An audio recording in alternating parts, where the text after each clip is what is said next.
The tunnel should have been empty, yet when the American patrol stepped inside, they heard a locomotive breathing in the darkness and found a German train standing motionless with steam still rising from the engine, every carriage door shut, no crew in sight, and one signal lamp burning at the rear, while Lieutenant James Carter noticed fresh footprints leading away from the train and another set ending beneath a locked freight car.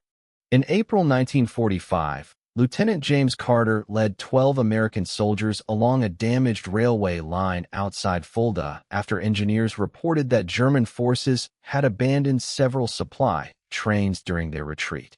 The first tunnel looked blocked from a distance, but when Carter entered with Sergeant Miles, they heard the steady hiss of steam coming from deeper inside. Their flashlights found a locomotive standing nearly 200 yards from the entrance with its boilers still hot and the firebox burning low. No engineers sat in the cab, no conductor waited beside the cars, and every passenger compartment behind the engine appeared empty through the dusty windows. Carter climbed into the locomotive and found the throttle closed, the brakes set, and a cup of coffee resting beside the controls.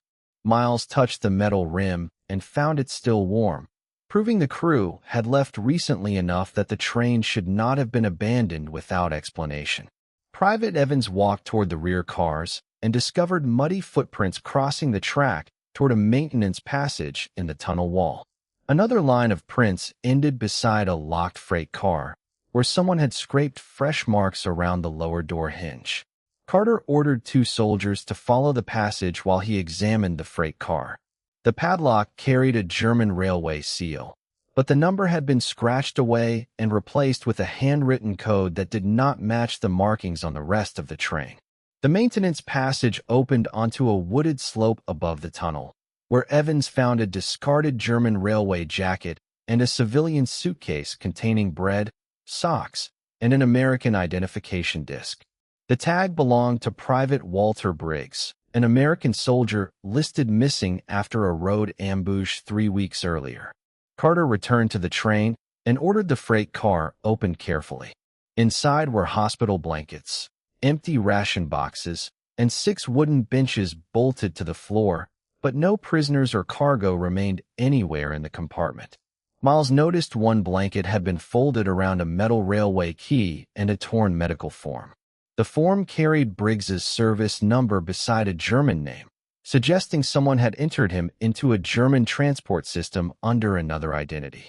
Before Carter could search the remaining cars, the locomotive whistle suddenly sounded once. A soldier rushed forward and found no one in the cab, yet the steam pressure had climbed because someone had closed a release valve from beneath the engine. Engineers shut the boiler down safely and discovered that a thin wire ran from the valve toward the second carriage. Carter followed it beneath the train and found the wire passing through the floor of a locked mail compartment. Inside the compartment lay maps, railway schedules, and a hand-drawn route ending at a station 30 miles west. One departure time was circled in red pencil for that same evening, while Briggs's false German name appeared beside it. Carter sealed the train and requested military police because the abandoned locomotive was no longer simply forgotten equipment. Someone had left it running, erased its crew, moved people through its freight cars, and expected at least one part of the train to continue its journey after the Americans found it. Subscribe for more forgotten German POW stories like this one.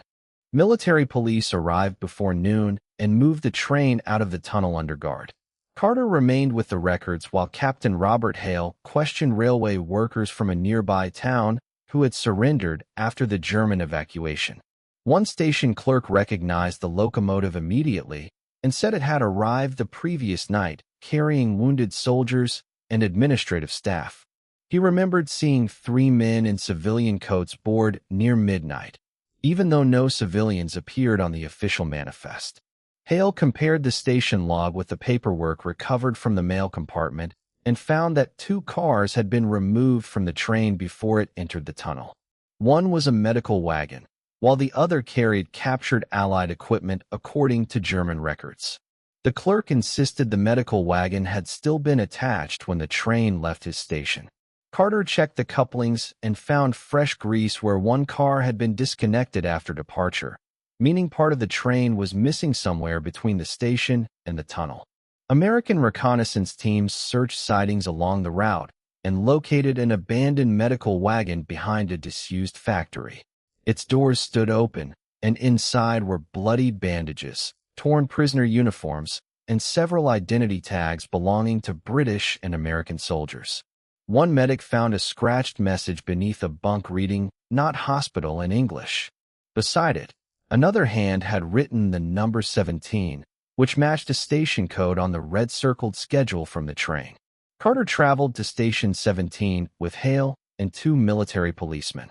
The building had been evacuated, but a freight office still contained transfer cards listing wounded Allied prisoners as German railway laborers, allowing them to move without appearing on prisoner manifests. Behind a filing cabinet, they found a locked safe containing photographs of American and British soldiers taken after capture. Several photos had German names written beneath them, while a second set of papers assigned those same names to civilian work permits. Hale found Briggs's photograph near the bottom of the pile. His false name, Walter Brenner, had been approved for transport toward a mining district rather than any hospital, which contradicted every medical paper found on the abandoned train. A telephone suddenly rang in the empty station office. Hale answered and heard a German voice ask whether Car 17 had reached the junction. Instead of speaking, Hale let the line remain open while a signal technician traced the connection to a freight depot 10 miles away. Military police reached the depot and found several men loading files into a truck. Most surrendered, but one German railway officer ran through the loading yard and disappeared into an underground coal passage before the exits were closed. Inside the truck, investigators found uniforms, ration cards, and lists of Allied prisoners assigned new German identities. The documents showed that the missing train cars were only one part of a larger movement system, and Briggs was one of several men being transferred beyond normal prisoner channels. The escalation became urgent when Hale discovered a fresh note saying that the last group would leave before dark. If the abandoned train had been intentionally left to distract Allied patrols, another transport might already be moving while soldiers searched the wrong railway line. Hale ordered every road and railway junction around Station 17 checked, but the district was crowded with refugees, military vehicles, and surrendering units. Stopping every movement risked blocking medical convoys and delaying American operations deeper into Germany. Carter returned to the underground coal passage where the railway officer had escaped. The tunnel emerged behind an old brickworks, where soldiers found fresh truck tracks and a pile of burned papers still smoking beside an empty loading platform. One surviving fragment carried Briggs's false name beside 4 other Allied service numbers. Another showed the words "exchange crew," suggesting the prisoners were being used for more than hiding identities. A German railway mechanic captured nearby explained that selected prisoners who understood engines, telephones, or logistics had been moved between transport centers and questioned about Allied procedures. Their identities were changed so ordinary camp records would not reveal where they went. The mechanic identified the escaped railway officer as Major Dieter Falk, who had supervised emergency transport for German security units. Falk knew the railway network well enough to move small groups even after command structures collapsed. Carter asked why Falk had abandoned a working locomotive in the tunnel. The mechanic answered that the engine had been left running deliberately because any Allied patrol finding it would assume the crew had fled suddenly and spend hours securing a potentially dangerous train. The real transport had left from another siding using 2 American trucks captured months earlier and repainted several times. Falk intended to move the final prisoners by road while the railway investigation attracted attention elsewhere. Hale sent patrols along the truck route and found one vehicle abandoned beside a quarry. Its cargo compartment contained German civilian coats and American boots, but no prisoners, while the second truck remained missing. A local farmer reported seeing a military truck turned toward an old hydroelectric station near the river. Carter arrived with soldiers and found the gate locked, the machinery still operating, and a cable running from the building toward a temporary radio mast. Inside, American soldiers discovered 3 prisoners in a workshop repairing electrical equipment under German supervision. One was British, one French, and the third was Private Briggs, thinner than his photograph, but alive. Before Carter could remove them, Foxmen opened the sluice gates and flooded the lower access road. Carter chose to evacuate the rescued prisoners through an upper maintenance bridge instead of chasing the Germans escaping along the riverbank. That decision had a major consequence, because Foch escaped with the remaining transport documents and at least 4 prisoners who had been held elsewhere in the station. Carter had recovered Briggs, but saving the men in front of him allowed the organizer to disappear again. Briggs then revealed that the German train had carried a locked metal case containing names of every prisoner moved through Foch's system. The case had been transferred to the missing second truck before the locomotive entered the tunnel, meaning the only complete record was still moving with the fugitives. The major reversal began when Briggs was questioned at an American field hospital. He explained that Foch had not originally created the false identities to hide Allied prisoners from rescuers, but to prevent another German security officer named Colonel Reiner from executing specialists before retreat. Briggs had first been moved under a German name after a railway doctor learned that Reiner planned to kill prisoners who could describe sensitive equipment. Foch secretly reassigned several men to labor details and moved them away before the order could be carried out. The system changed months later when Reiner discovered it and forced Foch's clerks to use the same false identities for German officers trying to escape Allied screening. The network now contained both rescued prisoners and fugitives hiding behind stolen names. Carter checked the photographs recovered from Station 17 and found evidence supporting Briggs's story. Several Allied prisoners later listed as missing had actually been transferred into areas liberated weeks afterward, while some German officers reused those same identities once the original prisoners were gone. A German doctor from the abandoned medical wagon surrendered at a nearby village and brought a notebook showing which identity changes had been made to protect prisoners and which had been sold to fugitives. His entries separated the 2 groups by a small blue mark. Briggs's false name carried the blue mark. So did the names of the British and French prisoners rescued at the hydroelectric station, while 4 other identities carried no mark and matched known German security officers. Hale realized Foch had abandoned the train because the locked case exposed both sides of the system. Reiner wanted it destroyed, while Foch was trying to keep it moving until he could surrender the evidence somewhere outside Reiner's control. A radio message intercepted that afternoon ordered Foch to bring the case to a mountain freight station before midnight. The sender used Reiner's old command code, giving the Americans a chance to locate both men at once. Carter placed a captured German railway truck on the road with Briggs's empty false identity papers inside and followed several miles behind. The vehicle reached the freight station without challenge, where German guards waved it toward a covered loading shed. American troops closed the outer roads while Carter entered the station from a maintenance tunnel. He found Foch standing beside the missing metal case, while Reiner demanded that it be burned before Allied troops arrived. Foch refused and moved the case behind him. Reiner attempted to seize it, but his own railway men stepped away rather than help, giving Carter's soldiers time to enter the shed and separate both groups without a firefight. The case contained complete transfer records, including proof that Foch had saved Allied prisoners early in the operation and later participated in false movements after Reiner took control. The reversal did not make Foch innocent, but it proved the same train system had been used first to preserve lives and later to hide wanted men. Reiner was arrested under his real name. Foch surrendered the case, and Carter ordered the records copied before anyone left the station. The abandoned train in the tunnel had been a distraction, but also a final attempt to keep the evidence away from the officer who wanted every name erased. American intelligence established a temporary records center inside Station 17, where clerks compared Fox metal case files with prisoner reports, photographs, and German hospital records.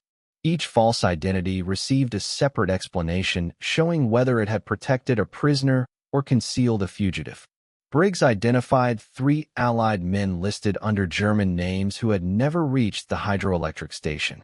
One was believed to be inside a work camp west of the river, while 2 had been transferred toward a railway repair unit during the previous week. Patrols found the first prisoner at the work camp and confirmed his identity through fingerprints.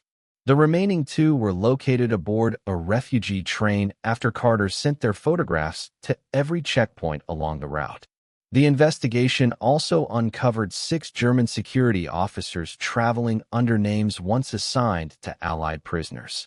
4 were captured at processing centers, while 2 had already crossed into another occupation zone. Hale forwarded the original fingerprints and photographs to Allied headquarters, allowing the remaining false identities to be canceled before the fugitives could use them again. 1 man was detained within hours after his papers failed the new check. Falk was questioned separately about every transport he had authorized. He admitted helping create the original protection system, but he also acknowledged continuing to operate it after Reiner began inserting fugitives because he feared exposing the hidden prisoners if he stopped abruptly. Carter refused to describe him as either rescuer or criminal in the field report.